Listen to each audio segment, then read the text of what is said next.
What's up, YouTube? It's Joe Catchpolia sitting on the couch making some money investing in fractional real estate online, as usual. Today, I'm going to be looking at another property on Lofty. It is another one that is that sort of quasi-debt looking structure. It's from the same co-owner, so this is going to be a pretty quick one. One, I wanted to just share a little bit of info that co-owner shared after I did the last video. Um, Talk a little bit about this property in particular. But if you didn't see the land deal in Pigeon Forge, I'm going to put a link in the video description from this video to that one. The terms as far as the payment structure is virtually identical, and so the math that I did over there should work here. I don't want to be rehashing the same thing. And I'll actually post the other video. I did a follow-up video actually as well that was talking just a little bit about how these deals that look like debt but aren't really debt. Just my thoughts on them in general. So I'll link both of those up in the description below. But I want to talk a little bit about this one. It's got the 10% rental yield. Like I said, I have the math in the other one that shows you what that really looks like, because they say here 10% rental yield plus basically $3 in appreciation over 3 years. When you actually work the math out on that and you think about Lofty's fees being included, you're just getting just over 10% yield. But you don't have to trust me on that. You can look at the math and, never trust me on anything, right? You always want to do your own due diligence. With that in mind, also in the link or in the description to this video, I have links to all the places I'm currently invested on as far as fractional real estate goes. You want to do your own due diligence on all those platforms. And any properties that you see me buy on there, doesn't mean that you should buy them, same thing. Check into them yourself, make sure that they're a good fit. And there's also a link to our Discord.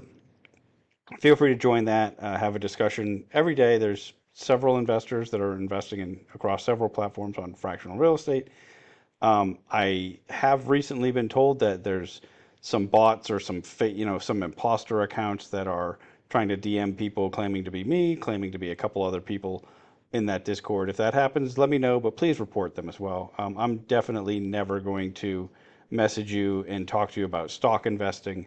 That is just not my thing at all. But I'm probably not going to DM you with any sort of, well, I'm never going to give you investment advice, right? Like, I'm doing these videos to share my thoughts on how I look at these properties and whatnot. But if not going to tell you whether or not you should buy them or not. Okay, so all that out of the way, I think most of the background on this property you're going to get from, as far as the structure and the math, you'll get from the Pigeon Forge video. Like I said, I'll link it.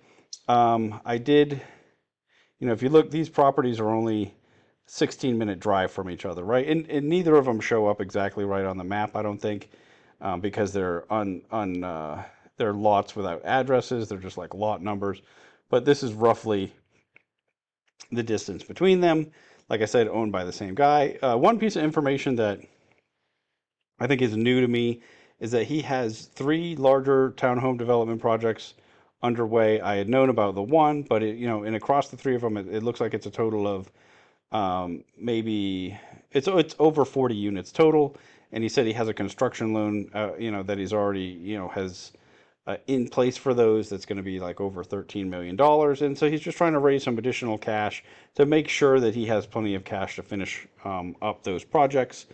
He has this property that he listed on Lofty, the Pigeon Forge one as well, and he had a third one that he said he was going to list on there, but he actually has a buyer for in real life. You can see that if you look in the Discord. He talks about that. But okay, specific to this property, what are we doing? As always, looked at the flood map. Looks pretty good. I don't know exactly where on this road we are, but this is Tower Road as far as I can tell. And so, it looked like we're in the clear as far as that goes. I question, I looked at the crime map as usual. I question if Gatlinburg reports to wherever spot crime pulls from, because we just have nothing here. And this seems like really crazy low to me. So, that's something, if I were going to invest in this, I'd want to do a little bit more of a deep dive and figure out like, hey, how is there like literally nothing? It seems like maybe that's a reporting issue, but you never know. These are just like people in a cabin in the middle of nowhere. Maybe that's true. But you want to look into that if that's something you're interested in. This is the other property that I mentioned that the video's on. I'm not going to jump into that. Let's see, that's the map with them between the two. One of the things that is really difficult with these is none of the third-party websites are giving it any sort of estimate at all. None of the ones that I've checked anyway, right? I looked on Zillow, I looked on Redfin. You've got the Redfin estimate. Oh, we don't have enough data to generate something. Zillow, we got the same story. No's estimate. And Realtor, they seem to like always move around where it is, but I'm fairly certain they didn't have one on here either. Yeah, oh no, that's not it. Um,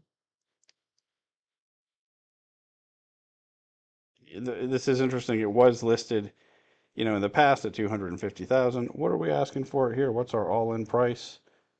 Uh, 143.1. Okay, so let's look at the appraisal. Right, I should have had this pulled up already. My internet's been super spotty because it's storming right now. Hopefully I can actually get this to come up. Um, Sorry about that for not doing that ahead of time. I don't know what I was doing, why I closed that. Um, but just like always have our appraisal report. Um, you're going to see in here though, it's the same thing, right? Like where it's whenever you have, it's just way tougher. Yeah, you're 135, and so what did we have as our actual financial tab? 141. Yeah, so that's doing the 5%, right? Let's just do the math, make sure. 135, 0.05. Yeah, 141,750.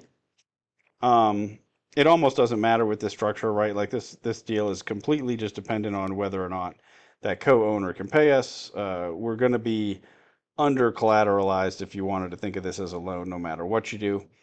But then the other thing I wanted to look at on these documents, um, they did the same thing. This is, I just can't help myself, right? They're doing the same thing where they have this as a lease agreement with the yield.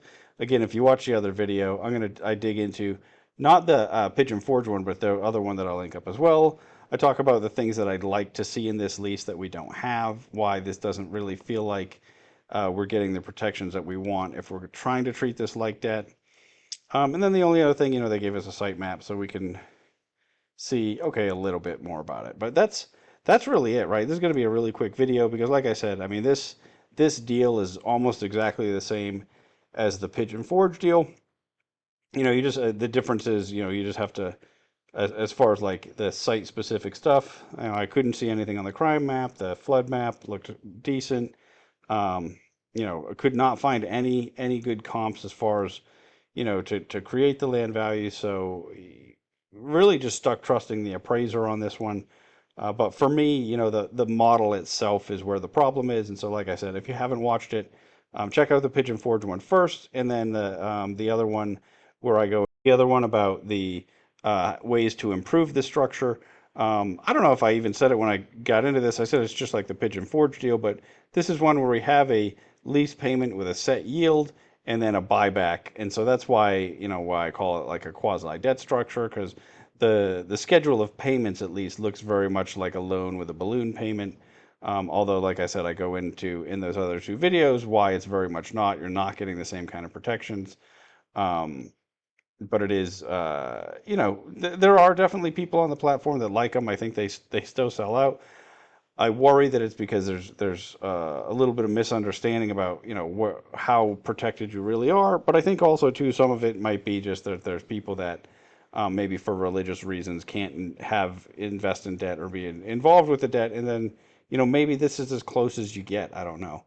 At least as close as you get to that kind of structure. But even if that's the case and that's what you like, if it were me, I would push towards some of the extra protections that I mentioned.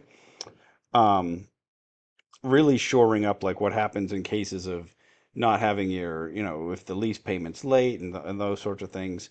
There's a lot of room for improvement in my opinion. I don't know if I mentioned it. Please tickle the like button. Please, if you do like this structure, because I did talk to a couple of people that do like it. I'm interested. How what you think about this compared to just investing in a mortgage if you're just prohibited from investing in mortgages, if you like this just because you don't have a good alternative, and if so, what do you think about some of the some of the things I proposed to make this a more attractive deal, right? That looks a little bit more, gives you more of the protections that you might have with something more like a loan structure, even though it's still not a loan at the end of the day. Anyway, that's it for me for today. Uh, until next time, I will just keep making mistakes so that you don't have to.